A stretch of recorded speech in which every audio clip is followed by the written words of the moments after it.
Hello friends, मैं आपका mentor के सिंह और आज फिर हम अपने यूजीसी नेट लाइब्रेरी साइंस की तैयारी करेंगे। और यूजीसी नेट लाइब्रेरी साइंस में और आज का जो राजस्थान का यानी राजस्थान की जो तैयारी हो रही है, राजस्थान असिस्टेंट प्रोफेसर वाली, उसका टॉपिक सेम सही है, यानी कि आईपीआर ही पढ़ना है इधर भी और आपको उधर भी। उधर का तो मैंने आपका कंप्लीट करा दिया, इधर का आज का टॉपिक है आईपीआर, यानी कि क्या होगा आपका इंटेलेक्चुअल प्रॉपर्टी राइट और एंड इलीगल इश्यूज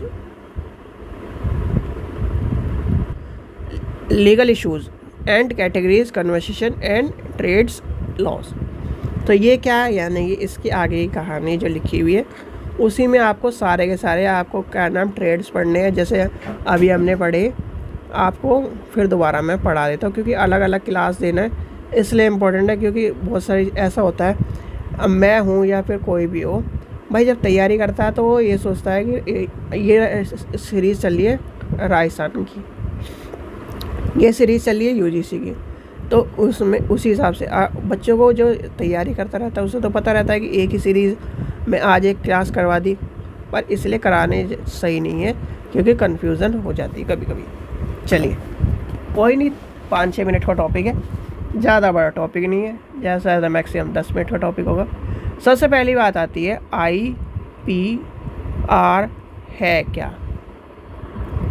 आपसे पूछने लगे कि आईपीआर है क्या जी, यानी कि आईपीआर है क्या। देखो, आईपीआर की फुल फॉर्म आपको पता है सबको, क्या है? Intellectual property. और इस प्रॉपर्टी में वही प्रॉपर्टी वो वाली प्रॉपर्टी नहीं जो आपके घर वाली प्रॉपर्टी है, प्रॉपर्टी RIGHTS राइट्स। यानी कि प्रॉपर्टी का मतलब ये है कि आपकी जो संपत्ति है, अब आपकी संपत्ति क्या हो सकती है, जो आपने बनाया वो भी आपकी संपत्ति हो सकती है। आपने जी मान लो एक वो रोबोट बनाया तो वो भी तो आपकी संपत्ति है, आपके नज़र में तो वो भी संपत्ति है। मैंने बनाया, मेरी संपत्ति। आपने अपना घर बनाया, आपकी संपत्ति। आपने अपना घर खरीदा, आपकी संपत्ति। तो यानी कि इसलिए इसका नाम आईपीआर रखा गया है।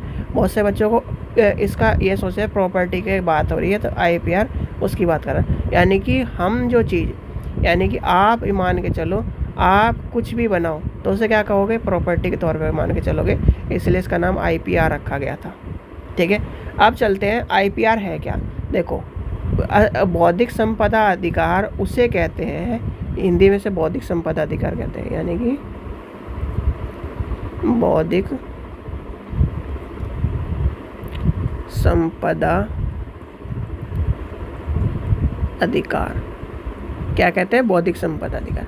देखो, बौद्धिक संपदा अधिकार हम उसे कहते हैं जब कोई व्यक्ति अपने इनोवेशन को, यानी कि अपने इनोवेशन को, क्रिएशन को क्या करता है, अपने इनोवेशन को, क्रिएशन को लीगल राइट, यानी कि लीगल राइट के जरिए या फिर वैधानिक अधिकार के जरिए उसको प्रोटेक्ट करता है। यानी कि उसको क्या करता है, प्रोटेक्ट करने का क्या करता है, राइट लेता है। यानी कि मान लो आपने एक क्या बनाया, रोबोट बनाया। अब रोबोट बनाया जी, रोबोट क्या आपने बनाकर उसका क्या करा, आईपीआर करा लिया। यानी आईपीआर के अंडर, यानी कि बहुत सारी यानी कि टाइप्स होते हैं आईपीआर के अंदर भी। आईपीआर के अंडर आपने क्या करा लिया, इस रोबोट को क्या करा लिया, इसका क्या करा लिया अपने अंदर, यानी कि अपना एक अधिकार ले लिया। अब कोई भी आपकी इस इनोवेशन को आपसे चोरी नहीं कर सकता। यानी कि अगर उसे इस चीज़ को क्या करना पड़ेगा, अपने किसी वर्क में यूज़ करना है तो आपका नाम देना पड़ेगा, आपकी परमिशन लेनी पड़ेगी। और अगर आपने कहा है जी मुझे इतना % शेयर चाहिए तो शेयर भी देना पड़ेगा, नहीं तो आपका वो क्या है, क्रिएशन को यूज़ नहीं कर सकता। आईपीआर ये कहता है, यानी कि आईपीआर आपकी क्रिएशन, इनोवेशन को एक वैधानिक अधिकार के तौर पर आपको प्रदान करता है और कहता है जी आपकी इनोवेशन है, आप इसको बेचो, किसी को दो, किसी को क्या नाम आप परमिशन दो या ना दो, आपके ऊपर है। ये क्या कहता है, आईपीआर कहता है। यानी कि क्या कहता है, IPR कहता है। अब IPR के कुछ क्या होते हैं, टाइप्स होते हैं। क्या होते हैं, IPR के कुछ क्या होते हैं, टाइप्स होते हैं, टाइप्स। ठीक है। अब IPR के टाइप्स क्या क्या है, कोई बता सकता है? सोचो, IPR के टाइप्स क्या होते हैं। देखो, IPR के सबसे पहले में अगर मान के चले तो पेटेंट, आपने सुना होगा पेटेंट, और आज तक किसका यानी किस चीज़ का पेटेंट नहीं हुआ है वो भी मुझे बताओ। फिर आता है ट्रेडमार्क, यानी कि ट्रेडमार्क। फिर क्या आता है, 3 नंबर पर आता है हमारा कॉपीराइट। इंडियन कॉपीराइट एक्ट कब आया, यानी कॉपीराइट एक्ट कब आया बताओ। चलो जी, और इंडियन कॉपीराइट एक्ट के बारे में कई बार क्वेश्चन आ चुका है लाइब्रेरी साइंस में, तो याद कर लेना, ये क्वेश्चन इम्पोर्टेंट है। 4 नंबर पे लेके चलते हैं हम GI टैग, यानी कि GI टैग, और लास्ट में लेके चलते हैं हम ट्रेड सीक्रेट।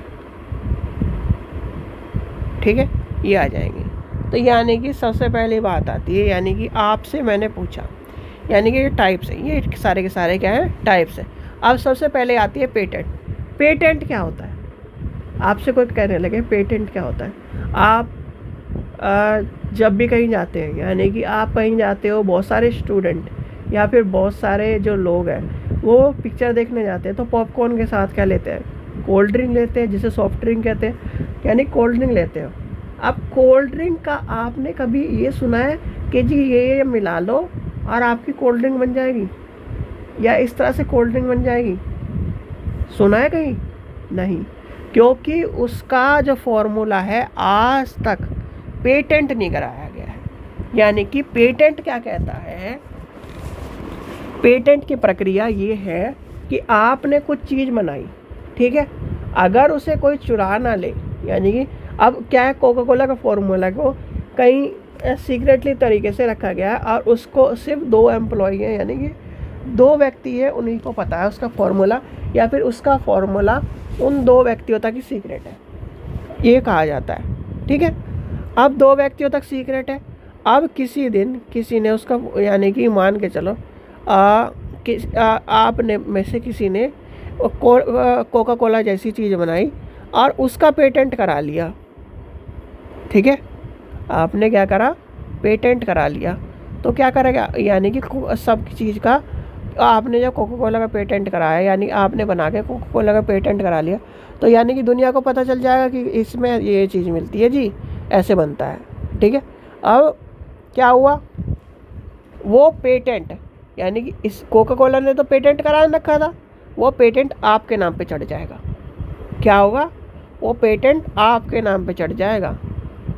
और कोका कोला क्या कोई भी लीगल वो नहीं कर सकती, क्योंकि पेटेंट का कानून ये कहता है क्रिएशन उसकी है जिसने क्या करा, उस अधिकार का यूज़ करते हुए उसको क्या करवा लिया, अपने नाम पे करवा लिया। यानी कि आपने रोबोट बनाया एक, और रोबोट का क्या नाम, XYZ नाम करके आपने पेटेंट करा लिया जी कि जी मेरे मैंने ये क्या करिए, खोज करिए जी, मेरे नाम पे रजिस्टर कर दो जी, ये किसी ने और ने खोज नहीं करी। पेटेंट वाले क्या देखेंगे, पहले इस तरह खोज हुई नहीं थी, फिर उसने करवा के, यानी पेटेंट करा के पेटेंट नंबर दे देंगे आपको, और आपके नाम पे वो पेटेंट हो जाएगी चीज़। ठीक है, तो अगर उस रोबोट को कोई यूज़ करेगा तो आपकी परमिशन लेनी पड़ेगी, आपको उसका शेयर देना पड़ेगा, या अगर उस परमिशन और उसके बिना कोई यूज़ करता है तो क्या होता है, उसके ऊपर लीगली कार्रवाई करी जाएगी। ये कहता है पेटेंट एक्ट। फिर आती है ट्रेडमार्क की बात। ट्रेडमार्क क्या होता है, यानी कि आप सबने कभी ना कभी मैकडोनल्ड का नाम सुना होगा, यानी कि मैकडोनल्ड का क्या है, लोगो ऐसा है, ऐसा है। अब ये क्या है, ये लोगो ट्रेडमार्क है, यानी कि मेरी ट्रेड को, मेरी जो संस्था है उसको मार्क करता है, यानी कि उसको दर्शाता है, यानी कि उसको क्या करता है, दर्शाता है, उसे कहा जाता है ट्रेडमार्क। यानी कि ये जो मेरी जो ये चीज़ है, ये जो मेरा जो सिंबल है, यानी कि मैकडोनल्ड का जो सिंबल है, वो क्या कहता है, मैकडॉनल्ड कहता है ये मेरे क्या है, ये सबके नज़रिए में मेरा एक नाम यानी ब्रांड को दर्शाने का काम करता है। यानी कि मैं किसी को ब्रांड का नाम भी ना कहूँ या फिर नाम भी ना लूँ, मेरे लोगो दिखा दूँ तो सब ये कहेंगे जी ये क्या इसका है, मैकडॉनल्ड का लोगो है। तो वो क्या कहा जाता है, मैकडॉनल्ड का लोगो है, यानी कि ट्रेडमार्क ये कहता है।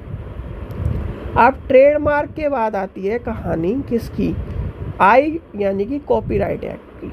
कॉपीराइट एक्ट क्या कहता है, आप में सबने कॉपीराइट एक्ट सुना होगा। अब कॉपीराइट एक्ट के क्या है, कॉपीराइट एक्ट है क्या, देखो कॉपीराइट एक्ट क्या कहता है। कॉपीराइट एक्ट ये कहता है, मान लीजिए आपने एक कविता लिखी, ठीक है, या एक गाना लिखा, जैसे आजकल कोई सा गाना चल रहा है, एक गाना मुझे याद नहीं आ रहा, भजमन राधे कुछ गाना था, वो पहले किसी लेडी ने गाया था, यानी कि किसी लेडी ने गाया था, और वो जो नाम याद नहीं आ रहा मुझे, जो है सिंगर, उन्होंने उसको एडवांस वर्जन में करके गा दिया। ऐसे बहुत सारे जो पहले पुराने गाने थे उन्हें रीमिक्स करके बना दिया। तो वो क्या हुआ, अगर उन जैसे कहते हैं, मान लीजिए सीधे सीधे समझिए पहले कि कविता लिखी या उपन्यास लिखा या कहानी लिखी। अब आपने कहानी लिखी और मैंने, यानी कि मान लीजिए मैंने कहानी लिखी और आपने उसे कॉपी कर लिया, तो मैं आपको लीगल इशू भेज सकता हूँ कि जी आपने मेरी चीज़ को कॉपी करा है। क्या करा है, कॉपी करा है मेरी विदाउट परमिशन, यानी कि मेरे से परमिशन लेके अगर आप उस चीज़ को यूज़ करते हो तो मैं परमिशन लेटर में लिख के दूंगा जी मैं ये इस आदमी को परमिशन देता हूँ कि ये मेरी इस चीज़ को कॉपी कर सकता है, यानी अपने कार्य में यूज़ कर सकता है। तो उसे क्या कहते हैं, उसे कहते हैं परमिशन लेटर। पर कॉपीराइट एक्ट ये कहता है कि जब आप किसी भी चीज़ को, किसी यानी कि चीज़ को, यानी जैसे कविता है, गाना है, कुछ भी है, जो किसी का भी क्रिएशन है, उसको आप कॉपी करते हो, उसको अपने भले यानी कि अपने स्वार्थ के लिए यूज़ करते हो या फिर इस तरह से यूज़ किसी भी तरह से यूज़ करते हो, तो वो हो जाएगा कॉपीराइट में आ जाएगा, और कॉपीराइट माना जाएगा। कॉपीराइट एक्ट के जरिए आपको उसका हर्जाना भुगतना पड़ेगा। अब कॉपीराइट एक्ट आया कब, कॉपीराइट एक्ट आया कब, अमेंडमेंट कब हुआ, दो चीज़ पूछी जाती है। एक चीज़ ये ध्यान रखना, कॉपीराइट एक्ट आया कब, कॉपीराइट एक्ट आया था 1957 में और अमेंडमेंट हुआ था 2012 में। ये दोनों चीज़ याद रख लेना। कॉपीराइट एक्ट आया कब ये पता होना चाहिए, और कॉपीराइट एक्ट का जो है अमेंडमेंट कब हुआ, तो ये दोनों चीज़ें मैंने आपको बता दी। कॉपीराइट एक्ट कब आया 1957 में, और अमेंडमेंट कब हुआ 2012 में, ठीक है। इसलिए कॉपीराइट एक्ट 1957 के का लिखा मिलता है आपको। और 1957 का ये ध्यान रखना, 1957 जो है वो क्वेश्चन पूछा गया है, क्वेश्चन यानी कि यूजीसी नेट में ही कहीं ना कहीं क्वेश्चन पूछा गया। अब ये याद नहीं आ रहा मुझे कौन से पेपर में पूछा गया, नहीं तो मैं पेपर में बताया था। तो ये आपको पता होना चाहिए। और अमेंडमेंट का क्वेश्चन पूछा गया, तो ये भी ध्यान रखना, अमेंडमेंट कब हुआ 2012 में, ठीक है। ये आपको मैंने बता दिया। अब आती है सारी कहानी जीआई टैग, यानी कि जीआई टैग क्या है। आपसे कोई पूछने लगे जी जीआई टैग क्या है, तो जीआई टैग क्या है, geographical indication tag. GI tag क्या होते हैं, जोग्राफिकल इंडिकेशन टैग, क्या कहते हैं, जिसे हम कहते हैं जीआई टैग। अब जीआई टैग है क्या, जीआई टैग सब जगह जब आप पेपर देने जाओगे तो ये मान लो उस टाइम पे जीआई टैग आ गए 3-4 इंडिया में, तो क्या होगा, वो आपके जीके क्वेश्चन बन जाएगा कि निम्नलिखित में से अक्टूबर महीने में या फिर मान लीजिए सितंबर महीने में कौन से इंडिया में जीआई टैग मिले हैं, कहाँ कहाँ मिले हैं। तो जीआई टैग क्या होते हैं, देखो आपने देखा होगा कि प्रकृति जो होती है कुछ चीज़ें ऐसी बनाती है जो हमें क्या हो, वो सबसे अलग थलग हो। यानी कि मान लीजिए आपने क्रिएशन करी आपने दिमाग से करी, प्रकृति भी तो कोई क्रिएशन करती होगी, पर क्या करती होगी, प्रकृति जो क्रिएशन करती है उसे कहते हैं जीआई टैग। यानी कि जोग्राफिकल इंडिकेशन क्या करती है, जोग्राफिकल इंडिकेशन बताती है कि ये हमारी प्रकृति का, यानी कि ये नमूना है और ये एक तरह से क्या है, GI टैग, यानी कि GI टैग जिसे कहते हैं वो क्या है आपको पता होना चाहिए। ऐसे यानी ना चिन्ह जो होते हैं या फिर एक तरह से भौगोलिक स्थान या फिर जो चीज़ें होती है जो प्रकृति द्वारा यानी प्रकृति द्वारा उत्पन्न है और वो दुनिया में कहीं ना मिलती हो, उसे कहते हैं GI टैग। जैसे दार्जिलिंग की चाय, ठीक है, ध्यान रखना, दार्जिलिंग की जो चाय है वो क्या है GI टैग में है इंडिया के। एक याद नहीं आ रहा मुझे, एक और है कांजीपुरम सिल्क, हाँ, दो तो मुझे याद आ गए। एक तो ध्यान रखना इंडिया में GI टैग है दार्जिलिंग की चाय और एक कांजीपुरम सिल्क, ये दो चीज़ मैंने आपको बता दी क्या है GI टैग में। तो ये जो टॉपिक है आपका, अब कानून क्या है, यानी कानून भी मैंने इसी लपेट के बता दिया। ये आपका अगर आप खोल के यानी जैसे आपके टॉपिक में दिया गया कानून क्या है, कानून ये कहता है कि आप किसी भी परमिशन को यूज़ नहीं कर सकते, विदाउट परमिशन यूज़ नहीं कर सकते। और कॉपीराइट एक्ट में क्या है 60 साल वाली कहानी, यानी 60 साल वाली कहानी क्या है कॉपीराइट एक्ट में क्या करता है, ये एक और चीज़ पता होनी चाहिए आपको। कॉपीराइट एक्ट ये कहता है 60 ईयर वाली कहानी। 60 ईयर वाली कहानी सबको पता है या भूल गए सब, बताओ। कॉपीराइट एक्ट में जो 60 ईयर की कहानी है वो सबको पता है या नहीं पता? चलो, कॉपीराइट एक्ट वाला इम्पोर्टेंट है, वो मैं बता देता हूँ। पेटेंट का यानी पेटेंट से इतना क्वेश्चन पूछा नहीं जाता, क्योंकि कॉपीराइट एक्ट से कई बार वो क्वेश्चन पूछा है 60 साल वाला। तो कॉपीराइट एक्ट वाला ले, copy RIGHT right. Copyright act में क्या कहता है, कॉपीराइट एक्ट 1957 सबसे पहले आती है कॉपी राइट एक्ट 1957, यानी कि 1957 में आया। इसके तहत क्या हुआ, लेखक की जीवन काल, यानी कि लेखक के जीवन काल जिसे वर्ष लेखक की मृत्यु होते ही उसके अगले कैलेंडर यानी अगले वर्ष के कैलेंडर से 60 साल, मान लीजिए आज है 9 तारीख, किसी लेखक की मृत्यु हो जाती है तो उसके +60 मान के चलो, उसके बाद आप उस चीज़ को क्या कर सकते हो, उसको क्या करते हो यूज़ कर सकते हो। ये कहता है कॉपीराइट एक्ट, यानी कि फ्रीली यूज़ कर सकते हो। आप क्या करते हो, यानी परमिशन चाहिए, 60 साल तक परमिशन लेनी पड़ेगी और उसके बाद क्या है फ्रीली यूज़ कर सकते हो। वो आता है कॉपीराइट एक्ट की कहानी, यानी कि मृत्यु के मरने के 60 वर्ष के बाद आप किसी भी चीज़ को यूज़ कर सकते हो, वो कहता है कॉपीराइट एक्ट। और ये कॉपीराइट एक्ट वाला क्वेश्चन UGC नेट का फेमस क्वेश्चन है या लाइब्रेरी साइंस का फेमस क्वेश्चन है, जो कई बार बच्चों को परेशान कर देता है। बच्चे क्या करते हैं, वो वर्डिंग में क्या करता है, लेखक की मृत्यु के 60 वर्ष के अंदर, लेखक की मृत्यु के 60 वर्ष बाद, लेखक की मृत्यु के 60 वर्ष के दौरान, इस तरह की वर्डिंग कर देता है। और वो वर्डिंग में क्या कर देते हैं, बच्चे गलत आंसर लगा देते हैं, एक क्वेश्चन गलत और बच्चे का सिलेक्शन रुक गया। तो इसलिए ये ध्यान रखना, मृत्यु के 60 वर्ष बाद, जैसे कहते हैं जीवन वर्ष के, यानी जीवन वर्ष लेखक की मृत्यु होते ही उसके अगले कैलेंडर यानी अगले कैलेंडर की वर्ष की शुरुआत के 60 वर्ष के बाद, यानी कि मान लीजिए 9 अक्टूबर को मरा, अगला कैलेंडर जो होगा उसके 60 वर्ष के बाद आपको उस चीज़ को यूज़ करने का अधिकार है। फिर कोई कॉपीराइट नहीं, कुछ नहीं, आप यूज़ करो, ठीक है। और उस टाइम तक आप जिंदा भी तो बचे होने चाहिए। मान लीजिए आपकी एज है 30, 60 साल बाद मर रहा हो, 90 हो गई, 90 साल तक कोई जी रहा है, ठीक है। तो ये सब चीज़ें भी ध्यान में रखनी चाहिए, ठीक है। तो ये था आज का टॉपिक। तो क्या है, यानी कि इसमें आपको ये सब चीज़ें सीखने को मिली और आप सभी को ये कहा जा रहा है, यानी एक तो फॉर्म भर लिया होगा आपने सबने, और आपको जितनी भी यानी कि UGC नेट लाइब्रेरी साइंस के प्रीवियस ईयर के पेपर जरूर देखने। प्रीवियस ईयर के पेपर के बिना आपका UGC नेट निकलना मुश्किल है, ठीक है। तो आशा करता हूँ आपको वीडियो पसंद आई। वीडियो पसंद आई तो लाइक करें, चैनल को सब्सक्राइब करें, वीडियो को ज़्यादा शेयर करें।